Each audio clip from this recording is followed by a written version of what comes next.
Today I'd like to feature iridescent shark catfish in our video.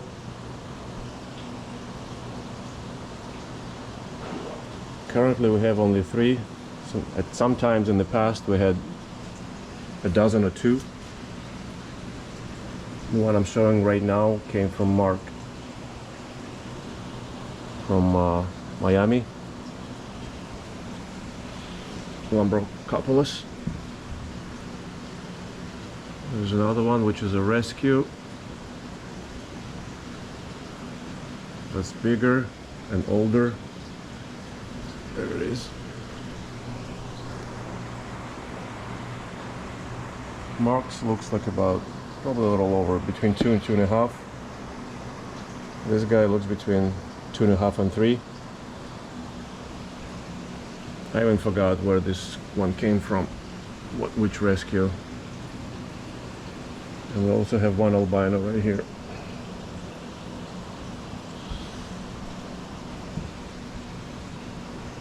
It's good to note that Mark's fish, this one on the right, in the last 2 years, that was the last fish we rescued, an iridescent shark.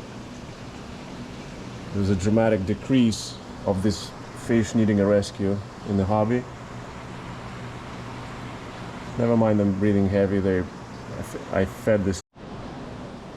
Never mind them breathing heavy. I fed this tank a lot of fish yesterday, and when they, for some reason, they recently or lately started going for fish very aggressively in the last year or so. When they eat a lot of fish, then they breathe like this, apparently heavy, for a day or two, and then they go back to normal. But they keep doing it. As I said, they've been doing it for a year, maybe even longer.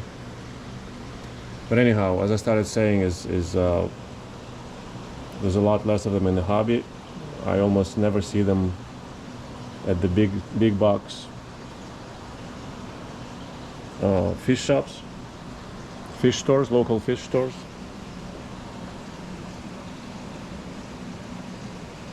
So the awareness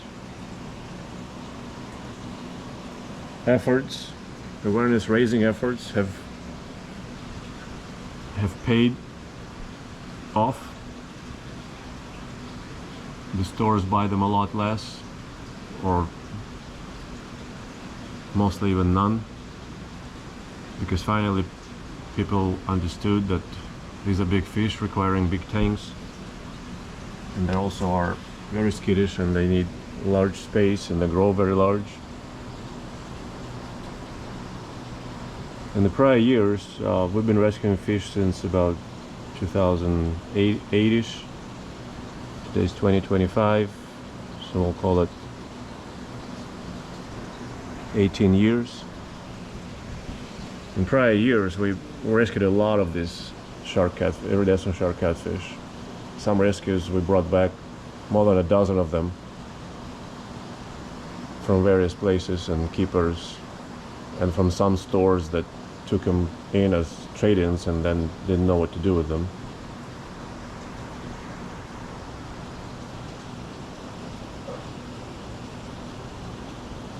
Most of those guys have been adopted out into forever homes, and as I said, in the last 2 years we haven't had any, not a single iridescent shark rescue, which is good.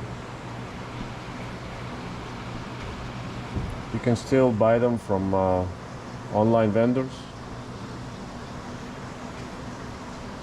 but as I said, they seem to be impossible to find at the local fish shop level.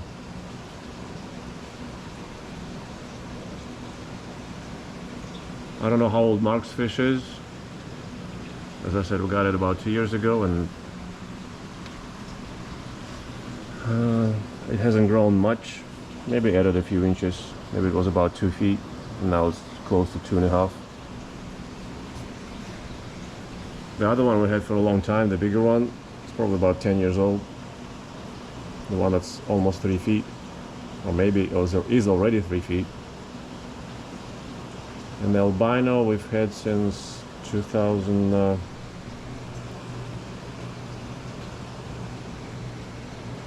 want to say 2017. So it's been with us for 8 years. That's their age,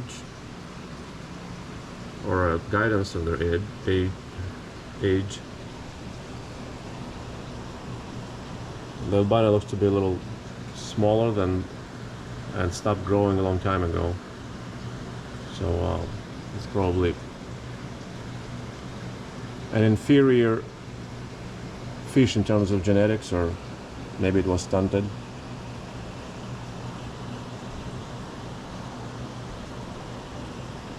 These fish are marketed in the United States as Swai, S-W-A-I, Swai fillet. You can buy them at most frozen fish sections of grocery stores. They don't have a culinary or much of a value. I mean, they're not some kind of a tasty upscale fish. So they're basic fish, entry-level fish, white fish. So any recipe for a white fish can be applied to them. They're heavily aquacultured in Southeast Asia.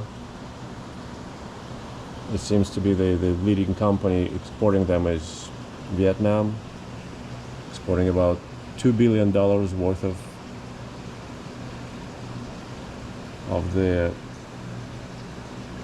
iridescent shark catfish fillets or whatnot a year. So it's a food fish. What I'm leading to with this is that I assume, and it's very logical, and I would be surprised if it wasn't so, that all we get in our ornamental fish trade are culls from the food fish operations. So none of these fish have even average genetics. They are all on the low end of the inherited genetics, underperformers culled from the food fish farm operation. So that's why their final size is usually vastly inferior. That's one of the reasons. Even if you keep them right, give them a big tank and right diet and everything, if you do all that, I've never seen anything bigger than 3 feet, while they claim to be able to reach 4.5 feet. There's a big difference between a 3 foot and 4.5 foot. So what we get are runts, dinks. Sometimes they are obviously deformed. Other times they look normal, but they grow slower and they grow smaller. They're pretty fast growing fish. They would not have been chosen for an aquaculture if they were slow growing.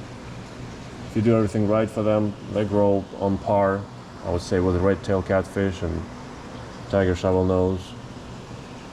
A couple of inches a month, averaging in the first year, a couple of inches a month, just quite doable.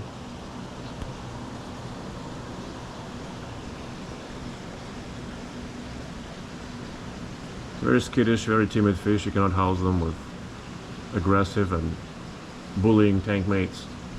They're gonna bully them to death. Some of our synodontis have been rasping them, and they, before we knew better. And also purple labeo have been harassing them before we knew better. So you cannot house this fish with such tank mates. You cannot house them with pacu. Pacu will just swim up to them and take bites out of their fins as they please.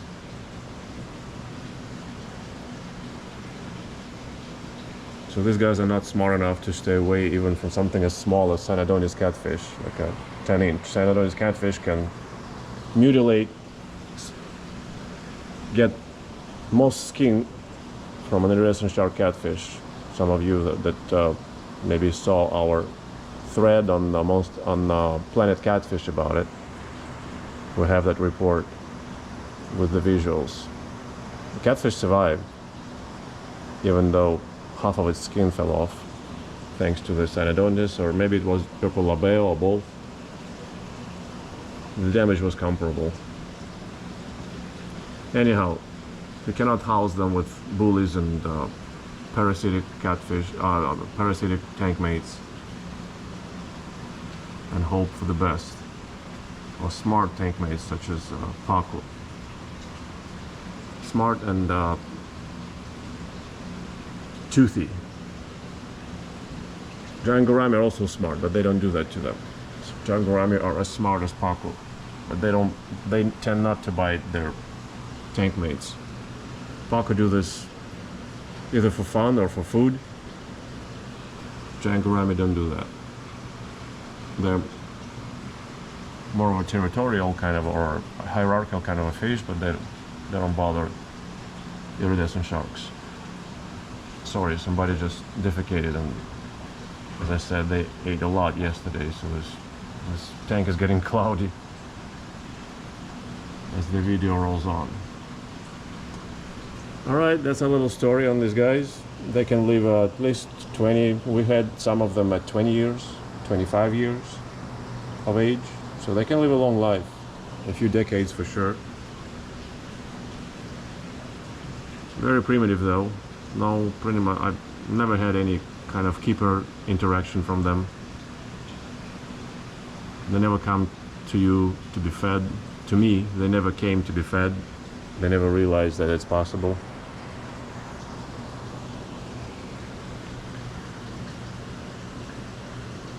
Something's wrong with this guy's eyes, but again, I don't know. It's a rescue. It probably came with compromised eyes. We've had it a long time. Alright, thank you for watching as always.